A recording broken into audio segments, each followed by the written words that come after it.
racist, bigot, terrorist, thug. We as human beings love labels.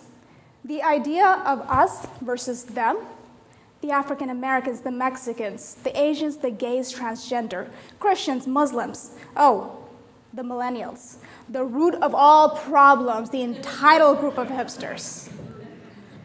Why? Why do we love to label? The other day, I was putting away my daughter's clothes, and despite what my husband would like to say, I like to keep everything orderly, I ran across this one dress. It bothered me so much. I like to put away her clothes, fancy school clothes, and her play clothes. A little bit OCD, but that's all right. This one dress was fancy enough. If worn with leggings, it'd be good for a party. Casual enough, worn with jeans, good for school, good for play. Comfortable enough to be worn as pajamas. Now, which drawer do I put this dress in? Or do I hang it? Now see, this piece of cloth, she'll outgrow it. And I don't have to be bothered by it. But just like that piece of cloth, every single individual is unique and cannot be put into these perfect little boxes and drawers, put under one label. But we want to so badly because everyone doesn't fit into it, and we don't want to make the effort to truly understand the complexity behind this one individual. Now, I want you to take a look at this image. A study done by Robert Goldstone, he studied the effects of categorization on color perception. What he found is when individuals were shown a random series of numbers and letters, ranging from red to violet, they rated the letters being similar color and the numbers being similar color. Even though, interestingly, L and 8 are the exact same color. What does this have to do with labels and prejudice? Our mind thinks that I am more like the people in my little box, in my category, rather than somebody from another box or another category, from another race, religion, country, political affiliation. Gordon Allport, in his classic book, The Nature of Prejudice, wrote that the human mind must think with the aid of categories. Once these categories are formed, this is the basis for normal prejudgment. We cannot possibly avoid this process. Orderly living depends on it. And then Professor Scout-Ploss wrote, social categories form an essential part of human thought. But because these attributes, such as race, sex, they lie on a continuum rather than categories, social labels are never more than approximation. Now, what does that mean? It means the world is not black and white. There's a lot of gray in between that we need to acknowledge in order to know one another. For example, what race are you? You think you know. You should do an ancestry test. We're all a mixture of various races. Let's try another example. What does it mean when I say I am an American? That you were born on US soil? You lived majority of your life here? That you are of a particular skin color or belong to a social class, maybe a particular political affiliation, faith, lifestyle?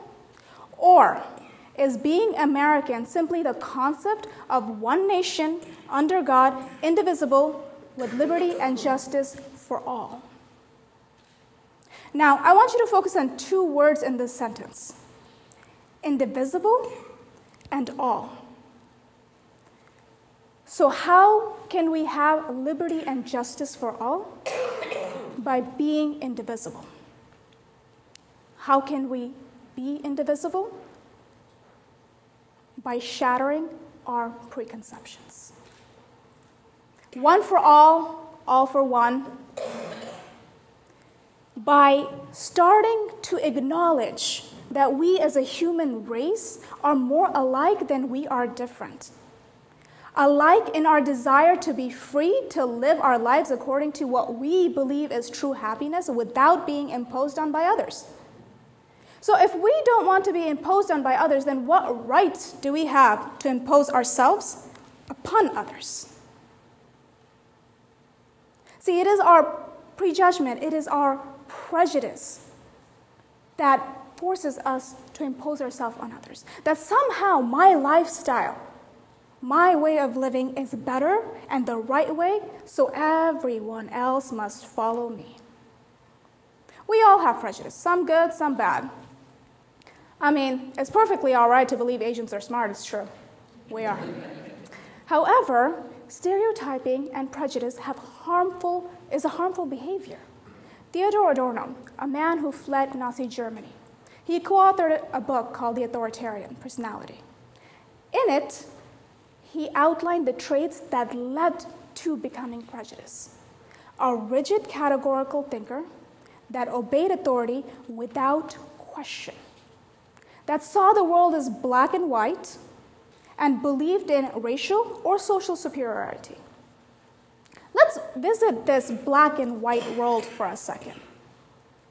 So if you voted for Trump, you must be a racist and a bigot. If you're an African American protesting, you must be a thug. If you are a Muslim hijabi, you either are oppressed or a terrorist. Pick one. If you're a Mexican American, you must be a legal immigrant. If you're poor, you're just lazy and you want to take advantage of the system.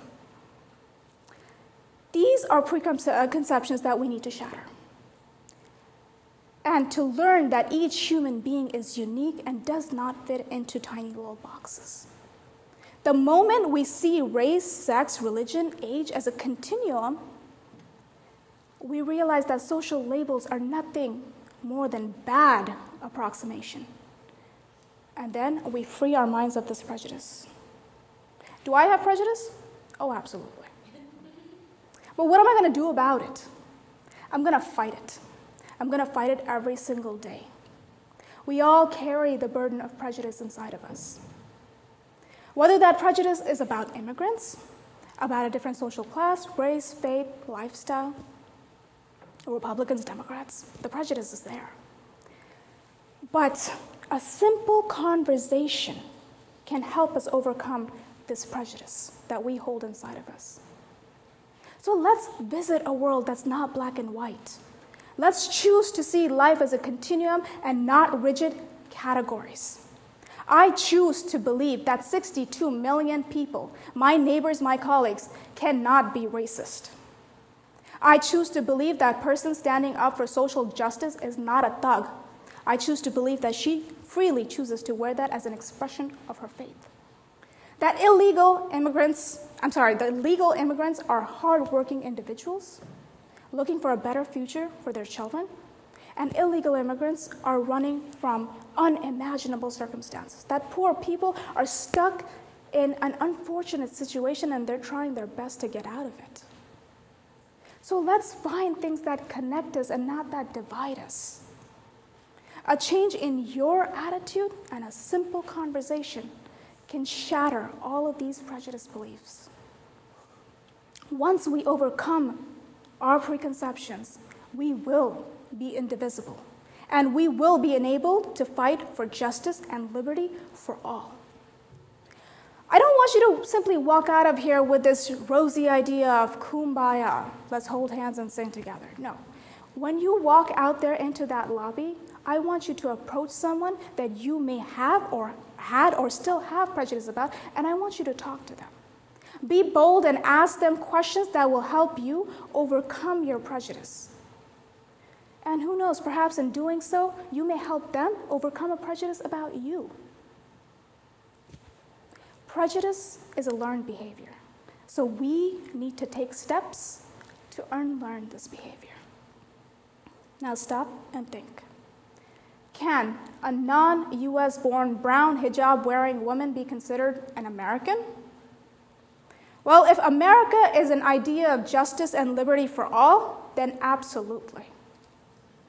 So let's rise above our prejudice and fight for justice and liberty for all, because if you risk the liberty and justice of one person, you have risked it for everyone. Thank you.